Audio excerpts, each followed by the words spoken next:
আসসালামু আলাইকুম। আজকে আলোচনা করব বিআইএফ পিসিএল 2025-এর কমিউনিকেশনের এই ম্যাথটা নিয়ে। তো দেখেন, এখানে আমাদের একটা ওয়েভ শেপ দেওয়া আছে, দিয়ে আমাদের বলতেছে এটার ভ্যালু হচ্ছে এ, আর এই যে পিক থেকে এইটা, এর ডিফারেন্স হচ্ছে A/2।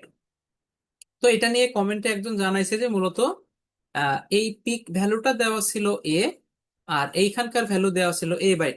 যদিও আসলে ওভারঅল দুই ক্ষেত্রে একই অ্যান্সার আসে। ওইটা আসলে মূল বিষয় না যে এইটা এ দেওয়া ছিল নাকি এটা এ। যাই হোক, মোটামুটি আমরা দুইটাই দেখাই দিচ্ছি, আমি ওইটা পরে লাস্টে গিয়ে বলে দিচ্ছি যে ওইটা আসলে কি হবে। আর এইটা নিয়ে মূলত আমি সলিউশন করতেছি, এবং এটা আসলে এটাও কালেক্ট করা। তো এই হিসাবে আমি সলিউশন দেখাই দিচ্ছি, আর একজন যে কমেন্টে জানাইছেন ওনার ওই জিনিসটা আমি জাস্ট অ্যাড করে দিচ্ছি, সমস্যা নাই। তো এখন দেখেন যে এইটা যদি থাকে তাহলে আমরা কিভাবে সলিউশনটা করব। মূল বিষয় হচ্ছে এইটা আমাকে কোশ্চেনে দেওয়া আছে। তা আমি যদি সলিউশন করতে চাই, আমাকে আমার একটা স্ট্যান্ডার্ড ফর্ম জানা লাগবে। তা আমি যদি স্ট্যান্ডার্ড ফর্ম জানি তাহলে ওই দুইটা কিন্তু তুলনা করে ইজিলি আমরা অ্যান্সার করতে পারবো। আচ্ছা, স্ট্যান্ডার্ড ফর্ম জানার আগে আমরা অ্যামপ্লিটিউড মডুলেশনের যেই স্ট্যান্ডার্ড ইকুয়েশনটা আছে সেটা একটু দেখি, তাহলে স্ট্যান্ডার্ড ফর্মটা না জানলেও আমরা ইজিলি কিন্তু বের করতে পারবো। কিরকম আমরা জানি যে অ্যামপ্লিটিউড মডুলেশনের যে ইকুয়েশন, সেটা হচ্ছে মানে স্ট্যান্ডার্ড ইকুয়েশন যেটা একদম শুরু থেকে আমরা দেখে আসি, AC plus M of T cos omega CT. তার মানে আমাদের যে মেসেজটা আছে এইটার সাথে ক্যারিয়ারের অ্যামপ্লিটিউডটা যোগ করতে হবে, দেন কজ দ্বারা গুণ করে দিতে হবে। এই যে এটাই কিন্তু মূলত সেই ক্যারিয়ারটা। তো এখন এত জটিল জিনিস আমাদের আঁকানো দরকার নাই, বা ওই কনসেপ্ট বোঝারও দরকার নাই, আমরা জাস্ট এই যে এই অংশটুকু নিয়ে কথা বলবো। এই অংশটার মানে হচ্ছে আমাদের যে মেসেজটা আছে সেই মেসেজটা তার অরিজিনাল জায়গা থেকে এসি পরিমাণ আপ শিফট হবে। কারণ দেখেন যে এসি যোগ করে দিচ্ছে, এসি তো একটা ডিসি ভ্যালু। তো ডিসি ভ্যালু যদি যোগ করা হয় কোনো এসি সিগনালে, তাহলে সেই সিগন্যালটা ওই ডিসি পরিমাণ আপ অথবা ডাউন শিফট হয়। এসি যেহেতু একটা পজিটিভ ভ্যালু, ফলে আপ শিফট হবে। এটা যদি নেগেটিভ ভ্যালু হতো তাহলে ডাউন শিফট হতো। আচ্ছা, আপ শিফট আর ডাউন শিফট কিভাবে হয়? মনে করেন যে এইটা আমাদের একটা মেসেজ সিগন্যাল আছে, এইটা মনে করেন আমাদের একটা মেসেজ সিগন্যাল। তাহলে এটা কি জিরো? এটা হচ্ছে মেসেজ সিগন্যালের অ্যামপ্লিটিউড এ এম। এইদিকে এটা মাইনাস এ এম হবে, এটা হবে এতটুকু, মানে এটুকু আমাদের দরকার নাই। আমরা আপাতত এইটুকু নিয়ে আলোচনা করতেছি। এই মেসেজের সাথে দেখেন এসিটা যোগ করে দেব। এসি যদি যোগ করি, এই জিরোর সাথেও এসি যোগ হবে, এটার সাথেও এসি যোগ হবে, ইভেন এটা যে মাইনাস এ এম আছে এটার সাথেও কিন্তু এসি যোগ হবে। তো আমাদের নেগেটিভ সাইডটা আপাতত না চিন্তা করলেও চলবে, আমরা পজিটিভ সাইডটা নিয়ে কিন্তু চিন্তা করলেই হচ্ছে। তার মানে এই যে যে ওয়েভটা আছে, এটা সিম্পলি দেখেন এই যে এইভাবে আপশিফট হয়ে যাবে। আপশিফট যদি হয়ে যায়, খেয়াল করে দেখেন অরিজিনালি কি এরকম ছিল না? তাহলে এ যদি আপশিফট হয় কি পরিমাণ? এসি পরিমাণ। তাহলে দেখেন এই যে এসি পরিমাণ যদি আপশিফট করে দিই, আগে যেটা জিরোতে ছিল সেটা এখন কততে যাবে? Zero plus AC. আগে যেটা এ এম এ ছিল সেটা কততে চলে যাবে? A M plus AC. তাহলে এইটা মনে করেন আমাদের এরকম আপশিফট আছে। এটা আমি একটা কাজ করি, এটা আর একটু নিচে আঁকাই, তাহলে আমাদের জন্য জিনিসটা বুঝতে আসলে সুবিধা হবে।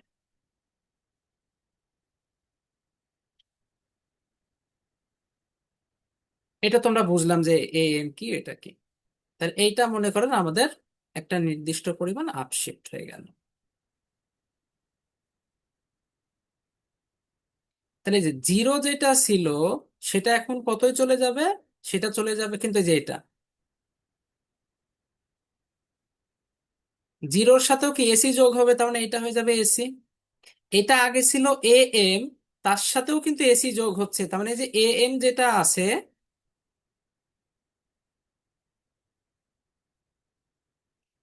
সেটার সাথে কি হয়ে যাচ্ছে? এটার সাথেও কিন্তু এসি যোগ হয়ে যাবে। আর এটা কত? এটা আমরা চাইলে লিখতে পারি, এটা আগে ছিল হচ্ছে মাইনাস এ এম, এটার সাথেও কিন্তু এসি যোগ হয়ে যাচ্ছে, তাহলে minus A M plus AC. Cos omega C যদি গুণ করি, তাহলে মূলত এদের মাঝখানে ফ্রিকোয়েন্সি আসে, নেগেটিভে একটা পোর্শন পাওয়া যায়। এই জিনিসগুলো আপাতত আমাদের এখন দরকার না, নেগেটিভে যা থাকে থাক, আমরা এইটুকু যেহেতু পেয়ে গেছি এইটুকু নিয়ে আলোচনা করলেই হবে। খেয়াল করে দেখেন, এটা হচ্ছে একটা স্ট্যান্ডার্ড ইকুয়েশন, নেগেটিভ পোর্শন আমাদের আপাতত আঁকানোর দরকার নাই। তাহলে স্ট্যান্ডার্ড ইকুয়েশন যদি হয়, দেখেন যেখানে এসি আছে প্রশ্নের সেখানে এ লেখা আছে, দ্যাট মিন্স আমি বলতে পারি ক্যারিয়ারের পিক ভ্যালু হচ্ছে এ। খেয়াল করে দেখেন, এই যে এইটুকু ডিফারেন্স আসলে কি? এই ভ্যালু থেকে এই ভ্যালুটা বিয়োগ করলে তো ডিফারেন্সটা পাওয়া যায়। তো এই ভ্যালু থেকে এই ভ্যালু যদি বিয়োগ করি, এসি এসি কাটাকাটি হয়ে যায়, দ্যাট মিন্স এই ডিফারেন্সটা এ এম এর ভ্যালু মিন করে। কিন্তু এই ডিফারেন্সটা এখানে দেওয়া আছে a/2, তার মানে এ এম সমান হচ্ছে a/2। ওকে, এবার আসি যে যিনি কমেন্ট করছিলেন উনি বলতেছে যে এইখানে দেওয়া ছিল a/2 আর পিক ভ্যালু দেওয়া ছিল এ। এটাও যদি ধরি, তাহলেও খেয়াল করে দেখেন আমাদের ডিফারেন্সটা কিন্তু a/2ই থাকে। তার মানে তখন আমরা লিখতে পারি এ এম মানে হচ্ছে a/2, কারণ দেখেন এ থেকে a/2 যদি বিয়োগ করি a/2ই থাকে। আবার আরেকটা একটা পার্থক্য হতো, সেটা হচ্ছে এই ভ্যালুটা হতো আমাদের হচ্ছে এসি। এটা কিন্তু একটা প্রবলেম আছে। কি প্রবলেম? সেটা হচ্ছে আমাদের এইটা a/2 আর এ এম যেটা সেটাও a/2, তখন কিন্তু আমাদের একটা ঝামেলা তৈরি হয়ে যেত। এই প্রশ্ন আর ওই প্রশ্নের ইনফরমেশন কিন্তু আসলে তাহলে আর সেম থাকতেছে না। আচ্ছা, আমি ফার্স্টে a/2 জিনিসটা দেখে ভাবছিলাম যে হয়তো দুইটার অ্যান্সার সেম আসতে পারে, বাট অ্যাকচুয়ালি কিন্তু অ্যান্সার সেম আসতেছে না। কারণ এটা যদি এ হয় আর এটা যদি a/2 হয়, ডিফারেন্স হচ্ছে a/2। আচ্ছা, আর একটা বিষয়, তখন আমাদের এসি আর এ এম কিন্তু ইকুয়াল হয়ে যায়। তো এসি আর এ এম ইকুয়াল যখন হয়, তখন এই ওয়েভ ফর্মটা কিন্তু একদম এইটার উপরে পড়ে। কারণ দেখেন নিচেরটাও a/2 হইতে হবে, উপরেরটাও a/2। দ্যাট মিন্স পুরো উইথটাই কিন্তু a এর সমান। এটা তখনই পসিবল যখন আমাদের এই যে পয়েন্টটা আছে এটা একদম জিরো অ্যাক্সিসের উপরে থাকবে। তখনই দেখেন এই দুইটা ভ্যালু যোগ হয়ে জিরো হয়। যেহেতু ফাঁকা আছে, দ্যাট মিন্স এই ইনফরমেশনটা আসলে ঠিক না। এখানে মেবি ওনার কোনো একটা ভুল হচ্ছে, এরকম থাকার কথা না। ওকে, আমরা এটা দিয়ে এটা ফলো করে আসলে ম্যাথ করি। অথবা উনি হয়তো অন্যটা বলতে পারে যে এটা a/2, এটা যাক, আমি জানি না, এখন খেয়াল আসতেছে না। আপাতত এটা দিয়ে আমরা ম্যাথ আগাই। এই কনসেপ্টটা বুঝলে এখানে ভ্যালু যদি অন্য কিছু দেওয়া থাকে তাও আমরা ইজিলি বের করে ফেলতে পারবো, এই স্ট্যান্ডার্ডের সাথে তুলনা করব, দেন আমরা এই দুইটা ভ্যালু বের করে ফেলবো। এখন দেখেন, আমরা এই ম্যাথটা বের করা লাগবে যে টোটাল পাওয়ারের কত পার্সেন্ট আসলে সাইড ব্যান্ড পাওয়ার। এটা আমাদের এখন মূল কোশ্চেন। তাহলে সাইড ব্যান্ড পাওয়ার বের করতে হবে, টোটাল পাওয়ার বের করতে হবে। তো প্রথমেই আমরা ক্যারিয়ার পাওয়ারটা বের করে ফেলি। ক্যারিয়ার পাওয়ার মানে হচ্ছে ac²/2। এসি মানে এ, দ্যাট মিন্স a²/2। এবার সাইড ব্যান্ড পাওয়ার, সাইড ব্যান্ড পাওয়ার দুই ভাবে বের করা যায়। নাম্বার ওয়ান, মডুলেশন ইন্ডেক্স দিয়ে বের করা যায়। আরেকটা কনসেপ্ট আছে, সেটা হচ্ছে অরিজিনাল যে মেসেজটা আছে সেই মেসেজের অর্ধেক পাওয়ারকে বলে হচ্ছে সাইড ব্যান্ড পাওয়ার। কারণ ওই যে কজ দ্বারা যখন গুণ করা হয়, তখন 1/2 × 2 কজে কস বের, এই সূত্রের কারণে আমাদের মেসেজের পাওয়ারটা সাইড ব্যান্ডে হাফ হয়ে যায়। মানে টোটাল সাইড ব্যান্ডে হাফ পাওয়ার হয়ে যায়, মানে এক কথায় মেসেজের অর্ধেক পাওয়ার মূলত যায়। তাহলে পিএসবি, যেটাকে আমরা ডাবল সাইড ব্যান্ড পাওয়ারও বলে থাকি, এটা হবে হচ্ছে মেসেজ পাওয়ারের অর্ধেক। তো মেসেজ পাওয়ারটা কত?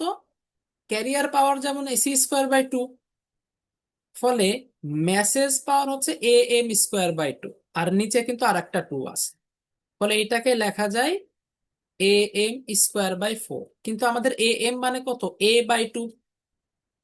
তাহলে এখানে যদি a/2 করি, a², এই 2 যদি স্কোয়ার হয় 4, সে 4 আবার নিচে 4-এর সাথে গুণ হয়, 4×4=16 হয়ে যায়। তাহলে এটা দেখেন আমরা পিএসবি পেয়ে গেলাম, ক্যারিয়ার পাওয়ার পেয়ে গেছি। বাস এখন কিন্তু আমরা ইজিলি বের করে ফেলতে পারবো।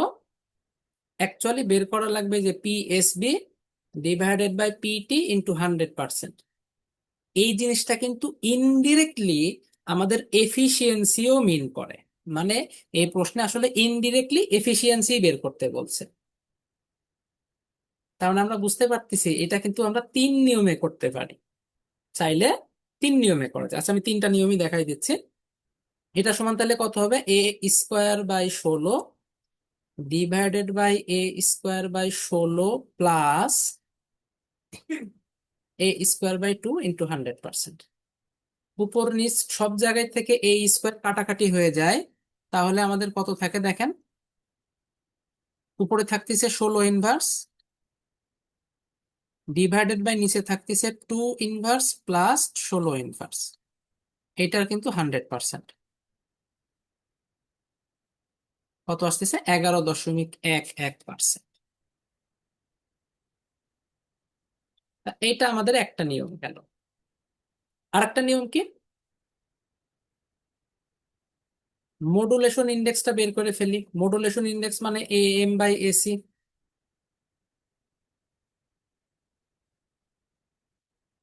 এ M by AC, A M হচ্ছে এ বাই 2 আর এসি হচ্ছে এ। এ এ কাটাকাটি হয়ে গেল, থাকে 0.5, মানে হাফ বা 0.5। তাহলে যেহেতু দেখতেছি এই রেশিওটা এফিসিয়েন্সি মিন করতেছে, তাহলে এফিসিয়েন্সি সমান কত? যেহেতু sinusoidal, mu square divided by 2 plus mu square. Sinusoidal না হলে কিন্তু এই সূত্রটা আলাদা আলাদা হয়, এটা আমার চ্যানেলের অন্যান্য ভিডিওতে দেওয়া আছে, ওইখানে চাইলে দেখে নিতে পারেন। তাহলে mu square divided by 2 plus mu square into 100%, 11.11।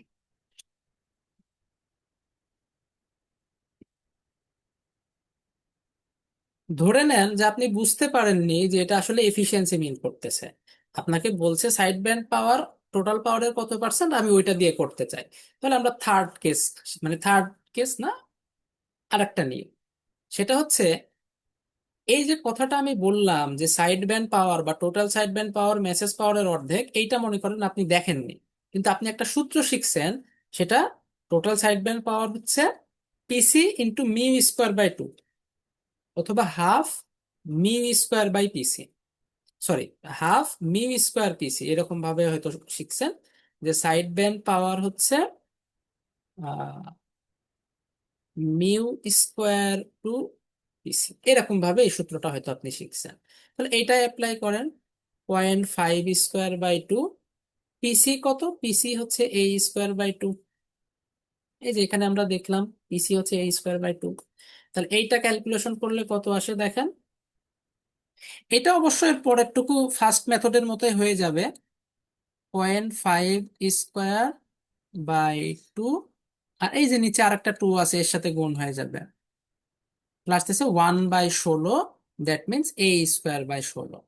খেয়াল করে দেখেন, এই পদ্ধতিতে আমরা সাইড ব্যান্ড পাওয়ার বের করলাম এ স্কোয়ার বাই 16, যেটা আমরা আগে এই পদ্ধতিতে বের করছিলাম। যেটা আপনার সুবিধা সেটা করতে পারেন। দেন এইটুকু কিন্তু একই নিয়ম, অর্থাৎ এই যে বাকি যে side band power by PT into 100%, এখানে এ স্কোয়ার বাই 16 হবে, A square by 16 plus A square by 2, ultimately কিন্তু অ্যান্সার এটাই আসবে। তো এই হচ্ছে মোটামুটি আমাদের এই কমিউনিকেশনের এই ম্যাথটার সলিউশন। এখানে যদি ভ্যালু আলাদা দেওয়া থাকে, সেই ক্ষেত্রে আমি প্রসেসটা বলে দিই।